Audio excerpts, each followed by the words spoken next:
की आवाज आई। उन्होंने बाहर निकल के देखा तो किचन में उन्हें कोई सफेद साड़ी में दिखा। वो चीख पड़ी, हे भगवान, आलतू जलालतू आई भला को टालतू, आलतू जलालतू आई भला को टालतू। राधिका मौसी को चीखते सुनकर श्रवण बाहर आता है भागते हुए। अरे माँ, क्या हुआ? क्या देख लिया? दादी माँ आ गई क्या सपने में? अरे बेटा, रसोड़े में देख तो कौन है? श्रवण रसोड़े में झांक कर देखता है और उसे कोई नहीं दिखता अंदर। अब रसोड़े में तो कोई नहीं है माँ। कोई सफेद साड़ी में नहीं है क्या? नहीं माँ, कोई भी नहीं है। चिल्लम चिल्ली की आवाज सुनकर काजल भी वहां आ जाती है। अब क्या हो गया माँ जी? अरे बेटा, रसोड़े में एक चुड़ैल थी सफेद साड़ी में। अरे क्या कर रही थी वो अंदर? अरे बताया नहीं, कल आएगी ना तो पूछ लूंगी। चुड़ैल जी, आपका क्या प्लान है? माँ जी, रात बहुत हो गई है, आपने कोई बुरा सपना देखा होगा, चलिए सो जाइए। राधिका मौसी सोने तो चली जाती है पर उनको रात भर नींद ही नहीं आती। वो कुछ भी उलझुल बातें सोचने लगती है। कहीं चुड़ैल की वजह से तो घर में टेंशन नहीं हो रहा, कहीं उसी की वजह से तो वो दादी नहीं बन पा रही। सुबह जब राधिका मौसी रसोड़े में छानबीन करती है तो पाती है कि नींबू का अचार गायब है।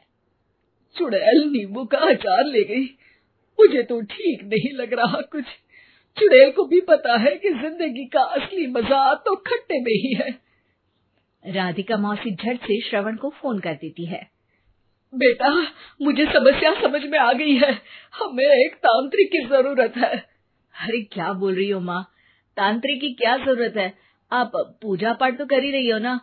आलतू जलालतू मंत्र सारे फालतू, जैसे कुछ मंत्र पढ़ो, चली जाएगी अपने आप चुड़ैल। अरे नहीं बेटा, कभी चुड़ैल को कम नहीं समझते। अरे तुझे पता भी नहीं चलेगा कि कभी वो छल करके काजल की जगह घर की बहू खुद बन जाएगी। क्या माँ, कुछ भी बोल रही हो? कहाँ काजल और कहाँ चुड़ैल? वैसे एक बात बताओ, काजल को अगर गाने के लिए बोल देना तो चुड़ैल काजल की आवाज सुनकर घर तो क्या, धरती लोग छोड़कर चली जाएगी। तुम ना पढ़े लिखे बच्चे हर चीज को मजाक समझते हो। तुम रहने दो, मैं खुद ही तांत्रिक को बुला लेती हूँ। अच्छा सुन, शाम को इमली लेके आना। क्या है कि चटनी खाए बहुत दिन हो गए है ना?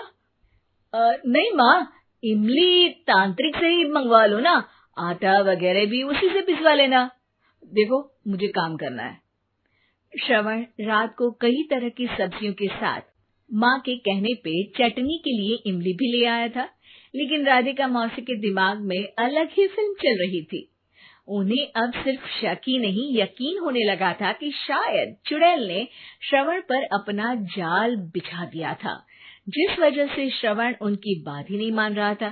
पर कोई नहीं, आने वाली रात में राधिका मौसी खुद तैयार हो गई चुड़ैल को पकड़ने के लिए। रुद्राक्ष की माला, तुलसी का पत्ता, हनुमान चालीसा सब हाथ के पास ही था, बस चुड़ैल का इंतजार था। और जैसा राधिका मौसी ने सोचा था वैसा ही हुआ। वो चुड़ैल उस रात भी आई, पर वो राधिका मौसी से तेज निकली और राधिका मौसी के उससे पकड़ने के पहले ही वो भाग खड़ी हुई। जरूर बहू पे साया है उस चुड़ैल का, तभी तो श्रवण के कमरे में गई है। और अगली सुबह राधिका मौसी पिछली रात हुए हमले में किन चीजों का नुकसान हुआ उसका हिसाब लगा रही थी। उनके खेमे से एक आम के अचार की शीशी भी गायब हो चुकी थी और वो इमली भी जो कल श्रवण लेकर आया था। राधिका मौसी इस बारे में सोच ही रही थी कि श्रवण जल्दी से रसोड़े में आकर दवाइयों की पोटली ढूंढने लगता है। अरे बेटा, क्या हो गया? अब माँ, वो काजल की तबीयत खराब है, बहुत घबराहट हो रही है उसे। हे भगवान, मैंने पहले ही कहा था कि तांत्रिक को बुला लेते हैं, पर नहीं, अब देखो उस चुड़ैल ने काजल को अपने वश में करना शुरू भी कर दिया है। हालांकि श्रवण भूतों में विश्वास नहीं करता था, पर अब वो भी डर जाता है और राजी हो जाता है एक तांत्रिक को बुलाने के लिए। कुछ ही घंटों में तांत्रिक आ जाते हैं और राधिका मौसी तांत्रिक जी को सब बता देती है। घोर संकट, घनघोर संकट, चुड़ैल को मारू जोर चाकट, ओम भट स्वाहा खटखा के आहा। अरे ये क्या मंत्र है? मेरे खुद के ओरिजिनल मंत्र है, कल रात को ही लिखे हैं, अच्छे लगे तो दाद चाहूंगा। एक और मंत्र सुनो। अर्ज किया है आब्राकडाब्रा, दिल्ली बम्बई आगरा, चंदा मामा सोवरले सुरन मामू जारा। ये मंत्र है? अरे कोई 40 वालीसा पढ़ो ना। वक्त कम है, 40 नहीं पड़ेंगे, 20-25 में काम चलाना पड़ेगा। अलग निरंजन जाके लंदन, मुफ्त का मंजान घिस मेरे नंदन। अरे जल्दी करो तांत्रिक जी, जल्दी करो। तांत्रिक अपने उल झलूल मंत्र पढ़ने लगता है। श्रवण को तांत्रिक पे शक होता है। वो अपने एक डॉक्टर दोस्त को कॉल कर देता है ताकि कोई अनहोनी हो तो इमरजेंसी में चीजें मैनेज हो जाए।